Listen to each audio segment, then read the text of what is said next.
Apple Mac Mini M1. Désormais animé par la puce M1 à 8 cœurs, CPU et GPU, le Mac Mini est décliné en deux modèles qui embarquent 8 Go de mémoire vive unifiée. La différence entre les deux unités se faisant au niveau de la capacité de stockage SSD, 256 ou 512 Go, pour respectivement 799 ou 1029 €. Vous pourrez survivre avec 256 Go, mais nous vous conseillons toutefois de doubler la capacité de stockage si vous voulez être plus serein sur le long terme, sans recourir à des disques durs externes. Quoi qu'il en soit, l'entrée de gamme des Mac Mini se faisait précédemment à 929 € pour une même capacité des SSD. Le Mac Mini M1 représente donc une solution tarifaire appréciable.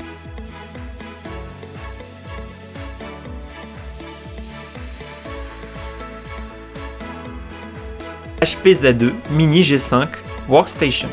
Le HP Z2 Mini G5 offre exactement ce qu'elle dit sur l'étain. Ce petit ordinateur de bureau offre toute la puissance d'un poste de travail plus grand, avec les fonctionnalités et ports dont les professionnels ont besoin pour travailler. Notre modèle de test est configuré bien au-dessus du prix de départ, mais est disponible pour 2174,40 $ au moment du montage, avec un processeur Intel Core i7 10700K à 8 cœurs, 32 Go de mémoire, 1,5 Tera de stockage SSD et un GPU Nvidia Quadro T2000. La taille et le Core i7 plutôt que le Core i9 ou le Xeon CPU peut vous amener à supposer que le Z2 Mini manque de puissance par rapport au système plus grand, mais il se bloque avec le reste pour les performances. Et vous pouvez choisir de configurer le HP avec l'une de ses puces si vous le souhaitez. C'est cher, mais c'est aussi une proposition rare qui fait tout de même du bien. MSI QB 5 10M. Nous nous attaquons aujourd'hui à un Barbone sorti tout droit de chez MSI. Il s'agit du QB5 10M qui se voit greffer un processeur Comet Lag U. Nous sommes sur un modèle ultra compact qui doit venir titiller les NUC de chez Intel et qui sera proposé en plusieurs versions offrant un SoC, une quantité de mémoire et du stockage différents. La version qui nous est fournie est équipée d'un i3 10110U et de 4 Go de mémoire. Selon les avis des utilisateurs, le MSI QB5 10M affiche un joli design et une performance satisfaisante. Les consommateurs qui ont testé le produit précisent également qu'il est très silencieux et ne dégage pas de chaleur lors de son utilisation. Les commentaires récoltés indiquent également que le Barbone MSI QB10M est parfait pour les personnes qui ne disposent pas de beaucoup de place. Toutefois, selon les commentaires liés à l'achat du Barbone, les fonctionnalités offertes restent relativement restreintes. Les avis signalent également l'absence d'interrupteurs déportés, non fournis avec l'appareil. Enfin, selon les utilisateurs, il manque le port Thunderbolt, qui ne permet pas, selon eux, d'avoir plus d'options d'expansion et de stockage. Beeling SEI10 Mini PC. eBeeling SEI10 vise une utilisation classique pour un mini PC de ce gabarit.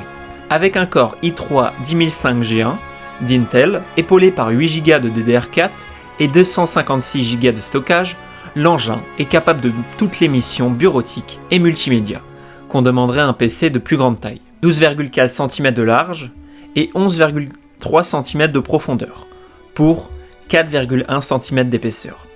Le Beeling SE10 propose un processeur Intel Core de 10e génération, 2 emplacements de stockage et 2 slots de mémoire vive dans un boîtier très compact. La marque a choisi un Core i3 10005 G1 qui propose 2 cœurs et 4 fils de calcul dans des fréquences oscillant de 1,2 à 3,4 GHz pour 15 watts de TDP. Cette puce de génération Ice Lake embarque un circuit graphique Intel UHD, tournant de 300 à 900 MHz et peut supporter jusqu'à 64 Go de mémoire vive.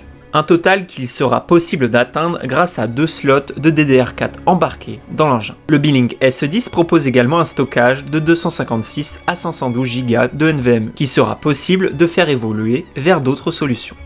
Le slot M2 2280 étant compatible à la fois NVMe et SATA 3.0. Enfin, un emplacement 2.5 SATA est intégré au châssis pour ajouter un stockage supplémentaire. Optiplex 7090. Dell en est peut-être venu à bout avec son nouvel Optiplex 7070 Ultra. De l'extérieur, il y a tout du tout en un classique.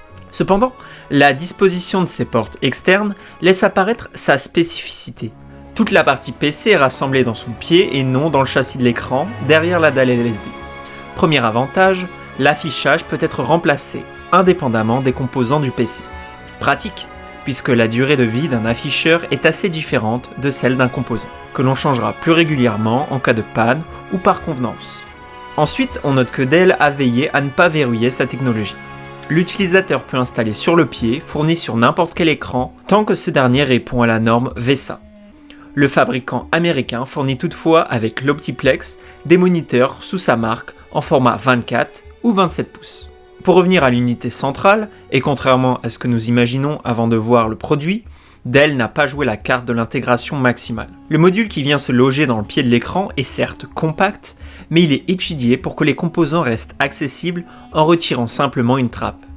C'est notamment le cas du système de stockage qui comprendra un emplacement 2.5 et un port M2, ou des 2 logements dédiés à la mémoire RAM. Quant au reste des composants, ils devraient répondre à des besoins classiques.